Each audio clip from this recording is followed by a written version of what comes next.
job. Appreciate your thorough documentation, Rebecca. You deserve another piece of candy. Yeah. Here, you get the jar of carrots. Did you have another question, Amy? This is different from this issue, but it's with regards to the hospitalization risk form. But I really have no idea how to figure it out. Like, I don't know that much on there, and I don't really know what to do or what's the best way to fill that out. The hospitalization risk form, assessment form is much more geared towards adult patients. What we do is we have to take whatever you put on that form, and then also we look through the diagnoses in a kiddo, and then we give like increased risk due to in their plan of care. So that's happening internally, regardless of how you complete the hospitalization risk So I can assessment. just fill out the top section. I don't have to talk to the patient. No, you only have to fill out the factors. Like, I don't know That's how I it. would talk to the parents about the hospitalization risk when you already know Yeah, yeah. not to take, you know. You only have to fill out the factors. The three checkboxes, like, have they been hospitalized more than once in the past Yeah. year? Yeah. Do they have COPD And or then, something, or they fall risk? Okay, because it doesn't talk about like, how much you can. down below. convention. Yeah, no, we don't do the bottom Okay. ones, just those top three boxes, for like diagnoses that more than one hospitalization in a year, and then the risk factors that the majority of it. You just don't forget to scroll down the sign at the bottom. 'Cause then you don't, you have to go down. Does that help? Yep. Cool. Thank you. That's a good question, because I've been over that like a long time ago, but I mean, it's one of those things that like you see it all the time, and you're like, oh wait, do I do that? Don't I do Yeah, that? yeah. Were there any other questions on usual suspects? Good.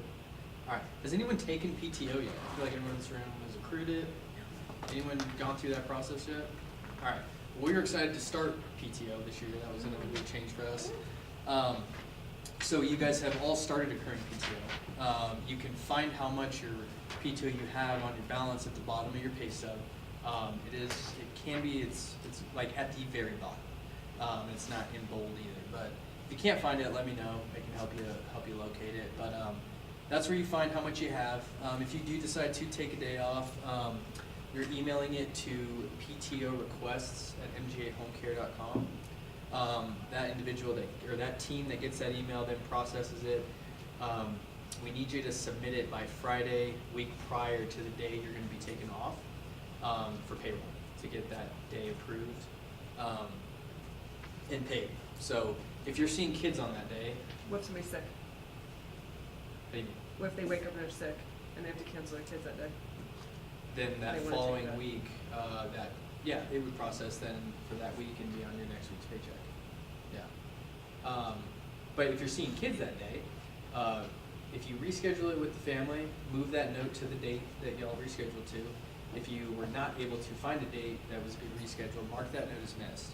If you later in that cert period find a day that works, let us know and we can undo that missed visit for you and move it to the appropriate date, and you guys can still go see that kiddo within that 60-day cert period. So just keep us in mind if you do mark one missed. We would like for you to make it up at some point. It can be in the same week that you take off, or it can be again any time in that 60-day cert window. 30 visits gets you 1 visit or 1 hour of PTO. Up to your bank caps out at 40 hours, so 1 full week paid off. You can use your PTO in 4-hour, half-day, or 8-hour full-day increments. And then, so that's kind of the logistics on that. You said it caps at 40, so then you have to use it because you never accrue more until you use that. Correct. Yep. But it does roll over year to year. But yeah, it does cap out at 40. So if you take an 8-hour day, you're back down to 32, you start accruing it all the way back up to 40. Yeah, and keep in mind too, you can utilize it for like missed visits, so if you have, family out of town or something like that, you want to still get paid for that visit, you can always continue that. Yeah. It's in 4-hour increments. Correct, so. Yeah. So just, if you have A low even week, one then that would be a kid, good yeah. week to use like 4 hours. Per day. If you have a low week total visits, you could use 4 hours to supplement. Okay. Yeah, so like Wednesday, the day before Thanksgiving, for instance, if you have a slow day and you still want to get your full, you pay that day, you can request it. Yep. Those are all good times to use that. Yeah. So, Yep, exactly. So, what happens if they have a visit, say at like 8, 10, 12, and they had missed gaps in there? It has to be a 4-hour block. they still able to take 4 hours in that day. Yeah, they could do like Just 4 2 to hours 6. throughout the day. Okay, so it doesn't have to not overlap. It doesn't have to be together 4 hours. Okay. Just 4 hours together. So you can take a week vacation, 4 hours each day. If you had that. I mean, it would be like Yeah. a week of half days, but yeah. Yeah, So, totally. but you can't do any more than the half 4 hour day. Oh. No, you No, can take you 8 can't do too, 4 just hours. 4 or 8. 4 or 8, yeah. Okay. You can't take 4 or 6, You can't take, you 3. can't take an Okay. hour here, Gotcha. 2 Gotcha. hours there, it's gotta Yeah. be in like a half day or a full Okay, day. now we get it. 4 hours. But I can Four- still take like multiple days of. Yes. Correct. Okay. Yeah. Yep. Yeah, you got 40 hours, you use that however you want. We would encourage you to Put take a it day down, off, because because that's, we're not kind of put in a lot of work. 1 or 2 hours here and there, so we do half days. Yeah, yeah. yeah. So, any Those are good other, questions. yeah, any other Yeah. questions on that? No. It's new, so there should be questions. Never had it before. This is amazing. Good. Yeah. Yeah, that's the point. That's the I've had point. many jobs in my life and never had PTO. Yeah. Well, good, I'm glad. We never have either, so. Yeah. We're excited to roll that out. All right, the next thing is referral bonuses. You guys know this, we're always hiring. I'm always happy to talk to anyone you may know currently or come across down the road. For therapy, we're hiring PTOT, SLP, PTA, and COTAs. We also hire in our nursing division RN and LPNs. If you are maybe on a case and the nurse is not currently with MGA, but you want to bring it up, please feel free to do so. We'd love to talk to them. The referral bonus structures are below. For any therapist, after they complete 100 visits, you guys will be paid out a $300 referral bonus. We track that internally. And for nursing, RN or LPN, 160 hours that they completed of shift work, you're going to get a $200 bonus. And then any CNAs for our CNA division, also 160 hours, and that pays out at 100 for the referral bonus. Any questions on that? Cool. That's all I got. All right, I'm going to talk a little bit about education and Elsevier. You guys received an email this summer about Elsevier. Does anybody remember receiving the email? Why are you laughing? Thinking about how I need to open that for like 6 months. And I Yeah, that was about haven't- 6 months ago, maybe. That was about, yeah. So I remember getting Well- that email. I never. That's why you brought your tablet today, because we're going to get in there today, because we have to get in there to get paid for being here today. So the email this summer would have come from Pat Freeborn. You probably received a few emails from her over the last few months. She is a clinical educator for corporate, and I'm working a lot with her on new platforms that we have, new ways of doing our education training, final hires. So when you get emails from Pat or from people that you don't recognize, please open them and look at them and do something with them. But if it's confusing, if something doesn't work, because I know that we've had some things that have gone out that maybe didn't work best with the ITP, something was missing, as we are trying to use new software and implement new procedures, there's going to be glitches, but we don't know about them unless you guys help and let us know. We're not able to open this on our device. Maybe it worked on a device that we tried in the office, but it didn't work for one of you guys. So just shoot that email to somebody in the office and let us know so that we can fix that for you and for everybody else and make the process go much more smoothly. But please be opening and doing something with emails from corporate. As we grow, we're going to have more people emailing you that you don't recognize, but it's all important, just as important as stuff that comes from us. Yep. Is this down here somewhere? It's on the slides. Well, I'm going to get It's to, on here. yes, it's on the, you have the slide printouts, right? I don't have this unless it's somewhere out of order. Right? I don't know, it's back here. Oh, yeah. Yeah, we're going back. Oh, yeah, sorry, we flipped the order a little bit, because after people realized they get paid for this, they didn't pay attention to Tyler when he went. So, Start talking about money. so we lost people when we started God. to talk about Elsevier. First session, no Because clue they how got PTO looking at works. their tablets. So anyway, what is Elsevier? Elsevier is an education training platform. It kind of has an encyclopedia of skills and information in there that you can search. That we have a database that we pulled from other people that use Elsevier, other therapy companies, that they have like this nationwide bank, and then we're able to put our own specific skills and assessments training into the program. So we are slowly building our own skills in there. And right now, like you got a home exercise program handout. It is in Elsevier.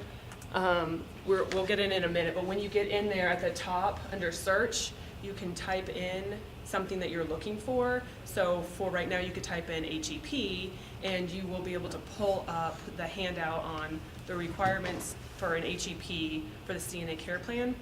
There's also two or maybe a few more home exercise program templates. So if you have good templates, like Krista does, I know you have one, to be able to put in there that you can send us, we can put those in for other people to use, fillable templates that anybody can access and be able to input information and print those out for their families.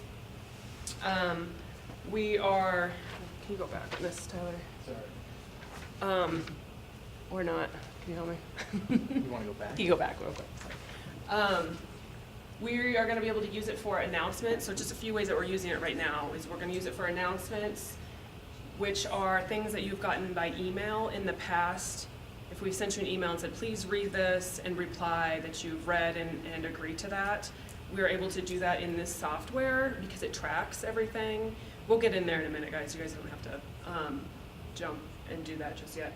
But in Elsevier, you're able to get in and read it and click that you've read and understand that.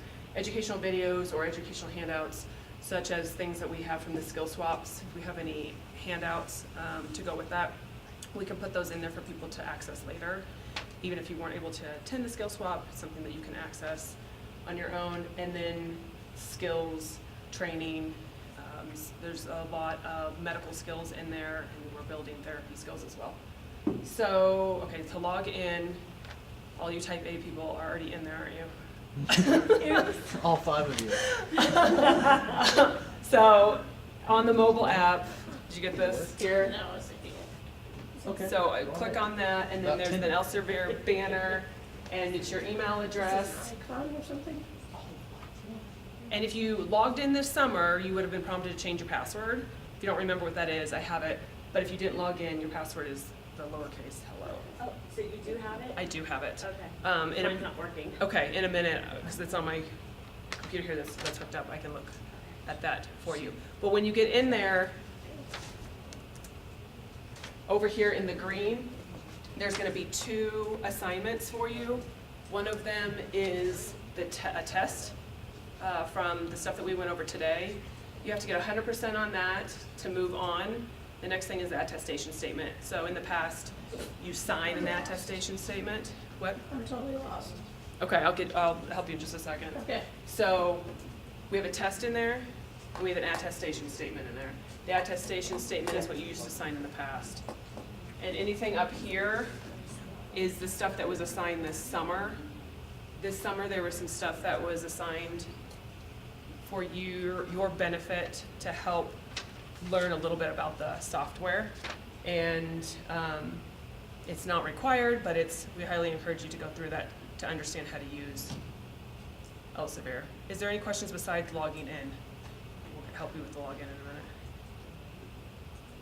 No? Okay. We'll definitely continue to develop. I know we have some kind of training that came up recently. That's It's- not, That's So that's not like, part of it. you know when you do your annual docs? Right. It's almost the same as that. So Okay. you can't do it on the tablet. Right. unfortunately. That's my You just gotta problem. use your laptop. I don't have it. That's my problem, I can't do it. can have you do it here probably, can't we? Do you wanna do it here? Yeah, is that okay to do? Okay, cool. Do you have time, like now? Yeah, is it long to do? Okay, yeah, I can do Just, it. it's basically a recap of policy procedures. Okay. I think we have a drawing